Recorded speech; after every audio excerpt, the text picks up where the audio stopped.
आज अंदर की खबर में आपके लिए लेकर आए हैं पूरे परिवार, अतीक के पूरे परिवार का काला चिट्ठा।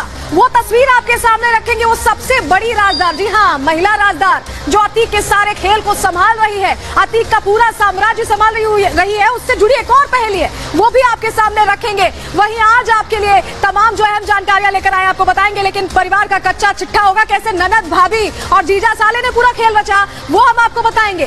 सवेरा नहीं अंधेरा, ये भी क्यों कह रहे हैं आज आपको हम बताने वाले, लेकिन पहले एक्सक्लूसिव क्या है आपके लिए आपको समझा देते हैं। आज अंदर की खबर में आपको बताएंगे कि डॉन की वो कौन सी राजदार है, कौन राजदार है शाइस्ता परवीन के अलावा जो बेनकाब आज होती नजर आ रही है।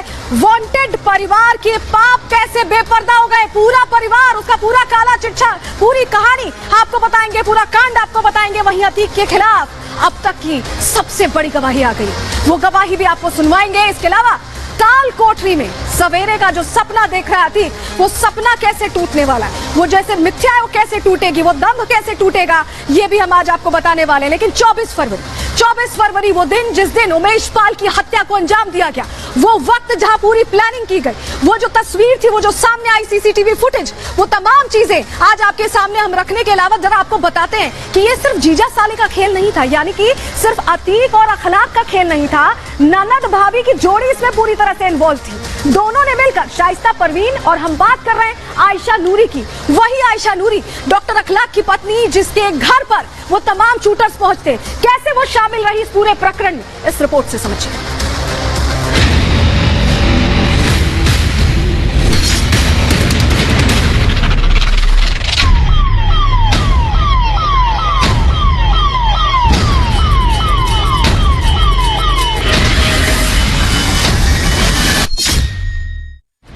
ये तस्वीरें 43 दिन पुरानी हैं। इस सीसीटीवी फुटेज के एक एक दृश्य को भुला पाना मुश्किल है।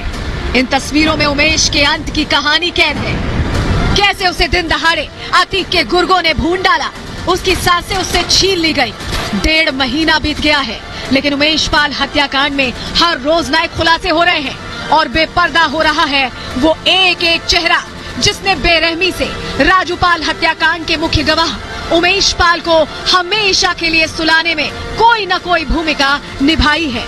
फिर चाहे वो खुद अतीक हो, उसका बेटा असद या उसके गुर्गे, लेकिन सबसे बड़ा नाम गैंग ऑफ अतीक से जो सामने आ रहा है, वो है अतीक के परिवार की महिला ब्रिगेड का।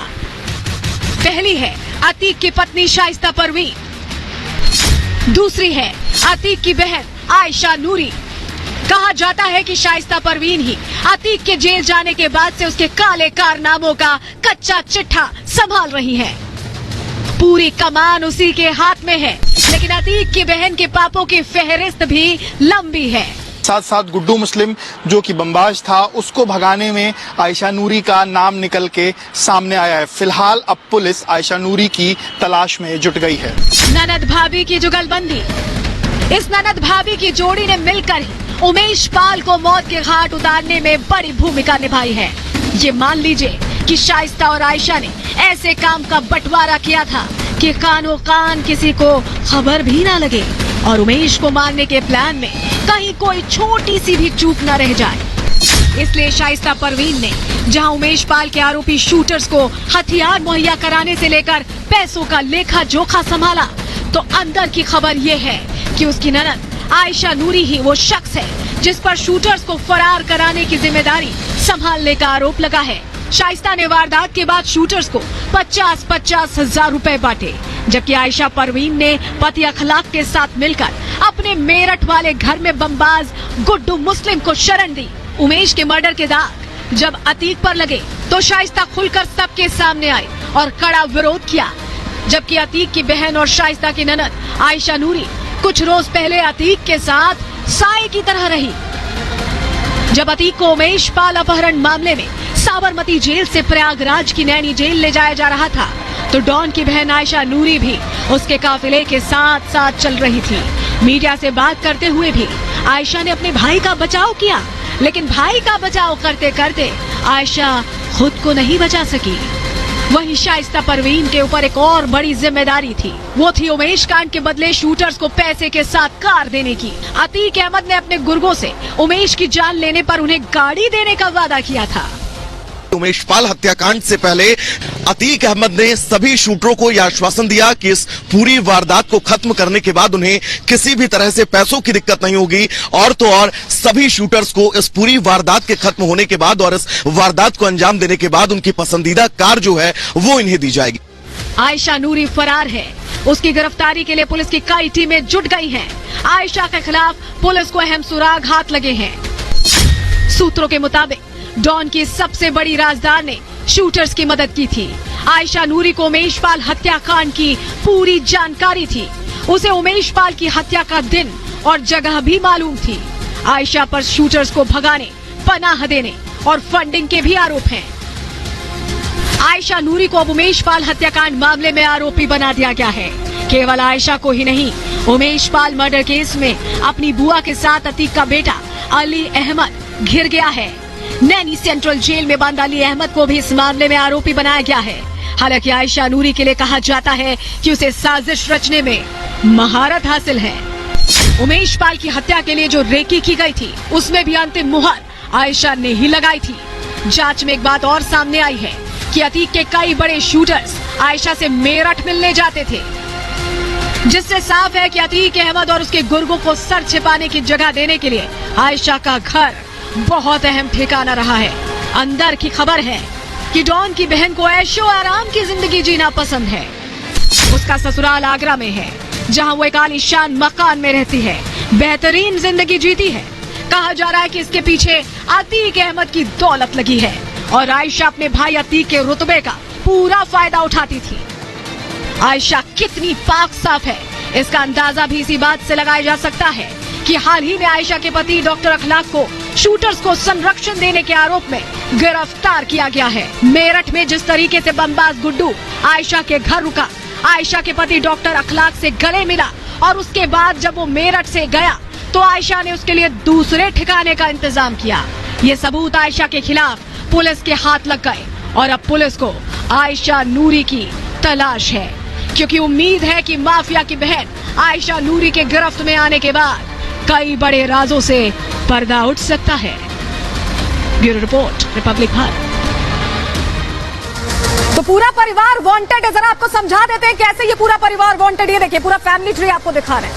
ये शुरुआत होती है अतीक अहमद से। पहले अतीक अहमद सबसे बड़ा डॉन बनता है, माफिया बनता है और उसी के दम पर पूरे प्रयागराज में उसकी तूती बोलती है। उसके बाद अशरफ, छोटा भाई, जिसने चुनाव भी लड़ा और उसने भी अपनी दबंगाई दिखाई। और उसके बाद आती है पत्नी शाइस्ता परवीन, जो फरार है, जो अब लेडी डॉन बन चुकी है। आयशा नूरी, वो दूसरी राजदार जिसने सब कुछ संभाला है शाइस्ता परवीन के साथ मिलकर, क्योंकि पूरा परिवार तो कोई फरार था या कोई जेल में था। आयशा नूरी फॉलो भी कर रही थी जब काफिला गया था अतीक अहमद का साबरमती से नैनी। वहीं डॉक्टर अखलाक बहनोई, उन्होंने भी जिम्मेदारी संभाली। ये एक पूरा आपने देखा। इसके अलावा इनसे जुड़े लोगों का आपको उनसे तारीफ कराते हैं। देखिए, क्योंकि अतीक अहमद और शाइस्ता परवीन के जो बच्चे हैं, उमर, अली, असद, एजम और अबान सुधार गृह में है, बाल सुधार गृह में है। लेकिन उमर जेल में, अली जेल में, असद फरार, इन पर भी तमाम आरोप हैं। उसके अलावा आप जरा गुर्गों को देख लीजिए, गुर्गों को जरा देख समझ लीजिए, क्योंकि असाद कालिया ये फाइनेंसर है। ये जो है असाद कालिया मुख्य फाइनेंसर है। गुड्डू मुस्लिम बमबाज, आपको याद होगा, पूरे प्रकरण में उमेश पाल हत्याकांड में शामिल रहा।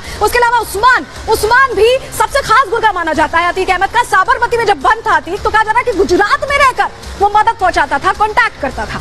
अरबाज वो व्यक्ति जो दोनों बच्चे थे, उनका ड्राइवर भी था, उनकी सुरक्षा भी करता था। और अब्दुल कवी से आप बाखबर है, अब्दुल कवी कहीं ना कहीं इस पूरे मामले में सरेंडर कर चुका है। अब्दुल गनी फरार बताया जा रहा है। ये तमाम लोग शामिल रहे हैं और उन्होंने इसके जो पूरा कारवां है इनका, ये कहीं ना कहीं दबाव बनाने की कोशिश करता था और यही इनकी पूरी ताकत थी। अब आपको जरा लेडी डॉन के बारे में बता देते हैं, कैसे लेडी डॉन यहाँ पर गुनाह की नई स्क्रिप्ट लिखती नजर आ रही है। पुलिस के पैतरों से वाकिफ है। ऐसा हम क्यों कह रहे हैं? क्योंकि परिवार पहले इनका जो है शाइस्ता परवीन का परिवार, वो पिता कांस्टेबल थे। ऐसे में बहुत अच्छे से पता था कि कैसे पुलिस क्या एक्शन ले सकती है, अगला स्टेप क्या हो सकता है। नकाब में रहने से पहचान में भी परेशानी हो रही है, इसीलिए ये फरार चल रहे हैं। इसका फायदा मिल रहा है। 1996 में अतीक से निकाह किया था, तब अतीक डॉन बन रहा था, माफिया बन रहा था और उस समय से साथ है। शाइस्ता बीए तक पढ़ी, अतीक अहमद 10वीं पास है और शादी की है बीए पास ग्रेजुएट लड़की से, यानी कि शाइस्ता परवीन से। शाइस्ता पर उमेश पाल के अलावा भी 3 और मुकदमे दर्ज हैं। 2009 में केस दर्ज हुए थे।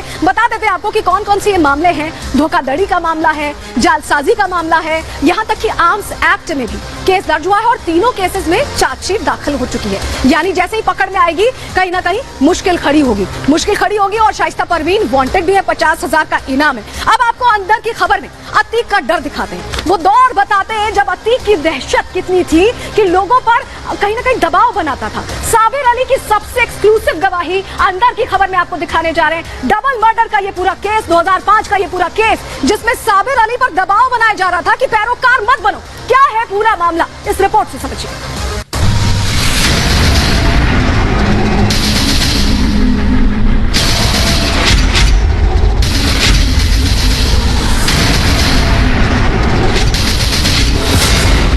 जेल में कातिल, फिर भी बाहर खौफ कम नहीं। कुल रोज हमको धमकी आती है। डॉन का डर, मुश्किल में अलकमा सुरजीत डबल मर्डर मामले का पैरोकार। नहीं, मुझे इतना डर है कि मैं कहीं निकल नहीं रहा हूँ। माफिया का आतंक, घबराए साबिर ने छोड़ा घर। हमको इतना ज्यादा टॉर्चर किया गया इस पैरवी करने में। सीसीटीवी में कैद वारदात, अतीक के बेटे का आतंक। हम हॉस्पिटल के लिए निकले और ये सारे जो है घाग लगा के बैठे हुए थे। उसमें अतीक का लड़का अली भी मौजूद था गाड़ी के अंदर, जो वो उतरा नहीं। इस पूरी कहानी को समझने के लिए आपको करीब 5 साल पीछे जाना होगा। ये है साबिर हुसैन। साबिर हुसैन के 2 भाइयों को 2005 में हुए अलकमा सुरजीत डबल मर्डर केस में फंसाया गया था। फंसाने वाला था अतीक अहमद। अतीक के दबदबे और रसूख को देखते हुए साबिर के बेगुनाह भाई डबल मर्डर केस में फंस गए। ऐसे में साबिर इस मामले में पैरोकार बन गया तो अतीक के गुर्गों ने उसे डराना धमकाना शुरू कर दिया। करीब 3 साल से चकिया छोड़ दिया। अगर हम चकिया जा भी रहे तो हमको रोक के वहाँ पे बहुत मारा पीटा गया एक बार। मामला 2019 का है। अतीक की दहशत की तस्वीरें साबिर हुसैन ने रिपब्लिक भारत से साझा की। सीसीटीवी फुटेज में देखा कि साबिर के बड़े भाई के घर के बाहर आकर 3 लग्जरी गाड़ियां रुकती हैं। कुछ लोग उसमें से निकलते हैं। इनमें अतीक का सबसे खास गुर्गा आसाद कालिया भी नजर आया। हर एंगल से देखिए घर के मेन गेट को पूरी ताकत से तोड़ने की कोशिश की जाती है। जब दरवाजा नहीं खुलता तो ईंट उठाकर अंदर फेंकी जाती है। कम से कम 15 लोग थे। ये बस अतीक अहमद की सारे पे सारा काम हो रहा था कि बस इसको उठाओ, पैरवी न करने पाए इसको मार दिया जाए। साबिर हुसैन के मुताबिक ये सब कुछ अतीक के बेटे अली के इशारे पर किया गया था। जब साबिर वहाँ नहीं मिला तो अतीक के गुर्गे उसकी माँ के घर पहुँचे। उनके मुताबिक उस वक्त उनकी माँ घर की छत पर कपड़े सुखा रही थी। फायर किए तो हम जब भी उधर हुए ये हमको पकड़ लिए, तभी हम फिर गिर पड़े। ये न होते तो हम इधर गिरते। अतीक के गुर्गों ने जमकर तोड़फोड़ की, गोलियां भी चलाई। उतर के जा रहा है, ये हमारे बड़े भाई का घर है। ये हमको ढूंढने के लिए पहुंचे थे। फिर जब हमको यहाँ पे नहीं ये पाए तो ये हमारे घर करेली पहुंचे। गाली गुप्ता किया, घर का शीशा फोड़ दिया।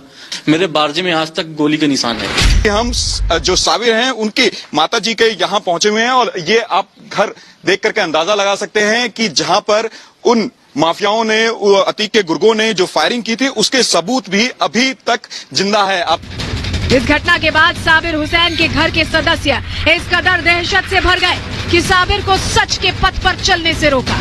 जब वो नहीं माने तो साबिर को अपना घर छोड़कर अपनों से अलग रहना मजबूरी बन गया। हमेशा तो पुलिस का साथ लेके ही वो काम किए हैं। मुझे बहुत टार्चर किया गया, इतना ज्यादा टार्चर किया गया कि मेरे घर वाले मुझको छोड़ दिए कि उनके खिलाफ आवाज उठाओगे तो आज मैं अपने घर वालों को छोड़ के आज मैं 5 साल से मैं बाहर भागा फिर रहा। साबिर हुसैन को अपनी जान पर खतरा महसूस होता है। उनमें अतीक की दहशत समाई हुई है। उनके लिए उससे उबर पाना मुश्किल हो रहा है। उमेश पाल हत्याकांड ने उनके दिल और दिमाग में खौफ भर दिया है। सुरक्षा कर्मियों को मार दिया जा रहा तो मेरी सुरक्षा कर्मी क्या सुरक्षा करेगा। योगी शासन में साबिर के परिवार को थोड़ी राहत मिली है। उन्हें भरोसा है कि बाबा के राज में माफियाओं की कमर टूट कर रहेगी। जो कार्य हो रहा है वो बहुत बेहतरीन कार्य हो रहा है। ये बहुत पहले होना चाहिए था। रिपब्लिक भारत पर अतीक के खिलाफ सबसे बड़ी गवाही साबिर हुसैन ने सुनाई। लेकिन अब समय बदल चुका है। वो वक्त था जब अतीक और उसके गुर्गों का आतंक प्रयागराज में था। तब लोग उसका नाम लेने से भी कांप उठते थे। लेकिन योगी सरकार में अब माफियाओं पर तेजी से चाबुक चल रहा है। अतीक साबरमती जेल में बंद है, अशरफ बरेली जेल में, असद फरार है। मतलब ये कि हर तरफ से अतीक एंड फैमिली पर शिकंजा कसता जा रहा है। Bureau report, Republic Bharat.